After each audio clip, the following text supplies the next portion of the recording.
In this video you will learn how to install the dynamic text object for Blender.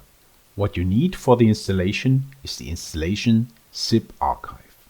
You may get it from https://github.com/Bechele/blender_dynamic_text. There you need only the file dynamic text object.zip. Alternatively, you may load it from my website https://Bechele.de/?P is 1334.